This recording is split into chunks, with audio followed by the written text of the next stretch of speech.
Bismillahirrahmanirrahim. Assalamualaikum warahmatullahi wabarakatuh.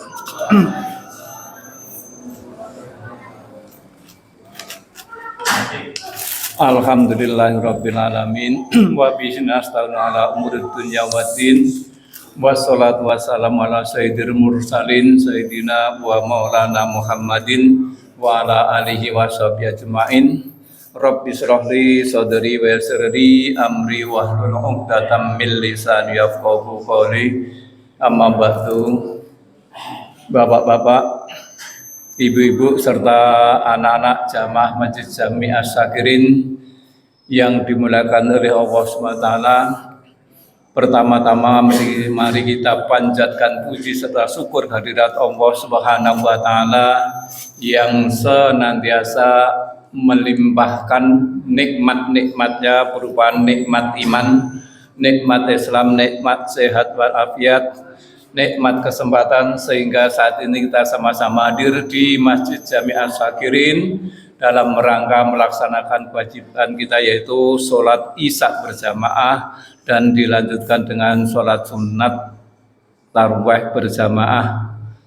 Sholawat serta salam semoga tetap tercurahkan pada junjungan kita Nabi besar Muhammad sallallahu alaihi wasallam beserta keluarganya, sahabatnya, dan para pengikutnya yang selalu istiqomah.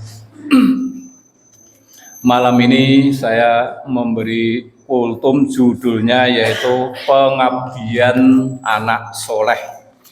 Pengabdian Anak Soleh. Allah berfirman di dalam Al-Quranul Karim, A'udzubillahi minasyaitonirrajim. Wa qadha rabbuka alla ta'budu illa iyyahu wa bil walidaini ihsana imma yablughanna indakal kibara ahaduhuma aw kilahuma fala taqul lahumā uffin wa la tanharhumā qawlan karimah, yang artinya, dan Tuhanmu telah memerintahkan supaya kamu jangan menyembah selain Allah, dan hendaklah kamu berbuat baik kepada ibu bapakmu dengan sebaik-baiknya. Jika salah seorang di antara keduanya atau kedua-duanya sampai berumur lanjut dalam pemeliharaanmu, maka sekali-kali janganlah kamu mengatakan kepada keduanya dengan perkataan dan jangan kamu membentak mereka, dan ucapkanlah kepada mereka perkataan yang mulia. Dalam ayat ini dengan tandas dijelaskan bahwa menghardik ibu atau bapak merupakan dosa besar. Maka bagaimana sekarang bila ada anak yang berani kepada kedua orang tuanya, ya, semuanya itu yang berani kepada kedua orang tua itu hukumnya haram. Bahkan dikutuk oleh Allah Subhanahu wa taala. Nabi besar Muhammad sallallahu alaihi wasallam bersabda, ridhor rabbi fi ridhol walidaini wa sakhatur rabbi fi sakhatil walidaini, yang artinya ridho Allah berada dalam keridhaan ibu bapak, sedangkan murka Allah berada dalam kemurkaan keduanya. Hadis tadi dengan jelas menyatakan bahwa ridho dan murka Allah tergantung pada ridho maupun murka keduanya.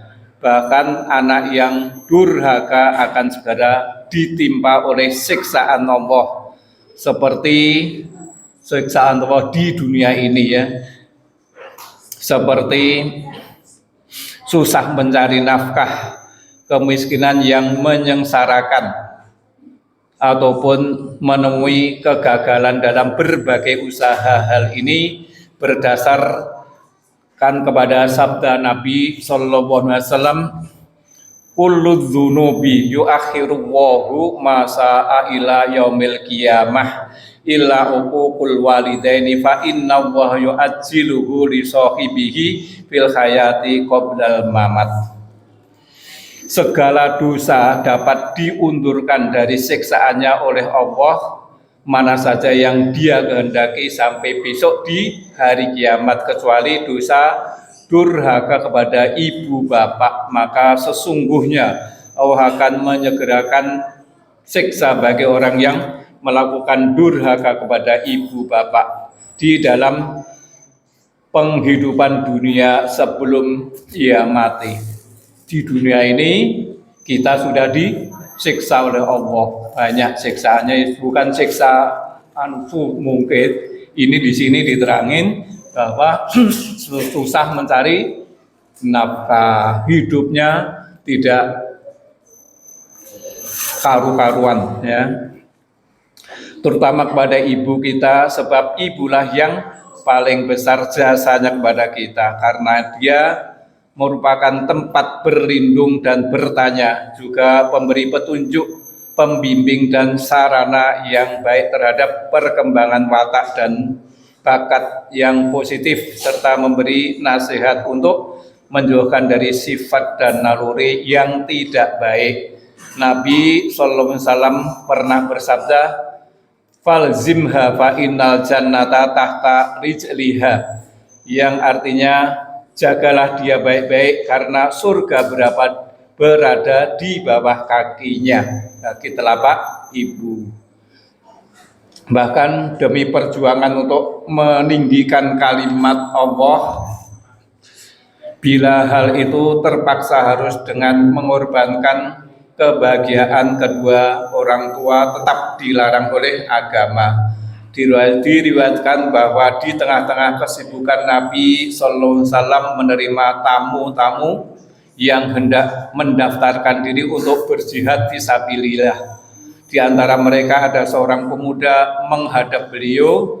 Nabi sallallahu alaihi wasallam seraya berkata, "Ya Rasulullah, aku sangat berhasrat untuk ikut engkau berjihad fisabilillah. Maka dari itu izinkanlah aku ikut engkau berjihad. Biarkanlah kedua orang tuaku menangis," ujar pemuda tersebut penuh semangat. Kiranya apa yang akan dikatakan beliau kepada pemuda tersebut yang dengan tulus hati, di mana keadaan saat itu memang sangat dibutuhkan tenaganya dalam perjuangan fisik ini, tidak lain jawab beliau adalah, "Irji ilaihima wa adhikhuma kama abkai lahuma." Kembalilah kepada mereka dan senyumkanlah dia sebagaimana sedia kala engkau tangiskan. Dari pengalaman tersebut maka jelaslah bahwa senyum simpati yang menghiasi bibir ayah ibunda tidaklah dibenarkan oleh Nabi SAW untuk dikorbankan sekalipun demi menyebar luaskan Islam di seluruh pelosok bumi ini. Demikian sunnah Rasulullah SAW pada hakikatnya, dan semua itu tiada lain kecuali sebagai penghargaan atas segala jasa mereka yang hampir seluruh usahanya dikorbankan demi kepentingan kita. Kalau dilihat dari hadis ini, ya, itu ini cerita yang tidak sembarang cerita, ya. Ini saya sendiri yang mengalami durhaka kepada kedua orang tua. Saya dulu masih muda, saya ingin bekerja di Kalimantan, tebang kayu cerita. Terus orang tua saya nangis, padahal tujuan saya bukan ke situ aja, bukan tebang kayu, tapi saya pengen menjadi tentara. Ternyata orang tua saya tidak meridhoi, tidak mengasih pangestu, sampai menangis. Terus saya itu nekat berangkat aja. Itu benar-benar hadis ini benar sekali. Saya menyatakan begitu. Saya baru berangkat dari rumah, ya, itu sudah sengsara. Di jalan sana bis sudah diturunin di jalan kaki kira-kira 10 kilo. membawa tas, bawa macam-macam. Itu kalau durhaka kepada orang tua di dunia itu udah dibalas, belum ntar begitu nyampe di kantor Depnaker saya sekarang dikirim ke Kalimantan, mau lewat Surabaya nggak boleh, lewat Cirebon tengah malam jam 2 nyolong perahunya berangkat kapalnya, ternyata sampai tengah laut dikejar sama air itu, polisi air itu suruh balik lagi, itu sengsara terus ya itu.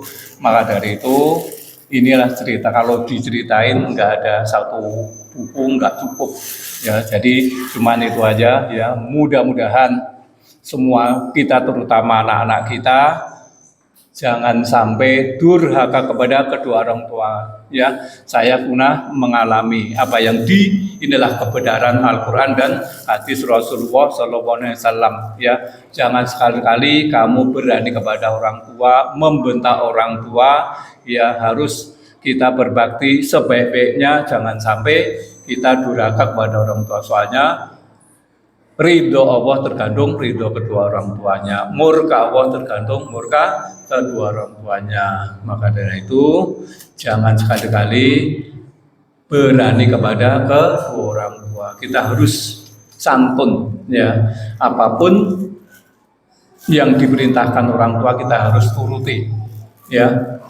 Yang tidak boleh dituruti hanya kalau kita disuruh menyekutukan Allah atau yang tidak sesuai dengan aturan agama ya. Maka dari itu marilah kita baca suratul Fatihah, mohon kepada Allah Subhanahu wa taala mudah-mudahan puasa kita, sholat tarawih kita, sholat wajib kita, sedekah kita, tadarus kita diterima oleh Allah Subhanahu wa taala, dan mudah-mudahan kedua orang tua kita yang pulang ke rahmat Allah semuanya mudah-mudahan diampuni segala dosanya, diterima amal ibadahnya, dilapangkan kuburnya dan dimaafkan kesalahannya. Al-Fatihah. A'udzubillahi minasyaitonir rajim. Bismillahirrahmanirrahim. Alhamdulillahirabbil alamin, arrahmanir rahim, maliki yaumiddin. Iyyaka na'budu wa iyyaka nasta'in. Ihdinas siratal mustaqim, siratal ladzina an'amta 'alaihim ghairil maghdubi 'alaihim waladdallin. Amin. Kurang lebihnya mohon maaf. Wassalamualaikum warahmatullahi wabarakatuh.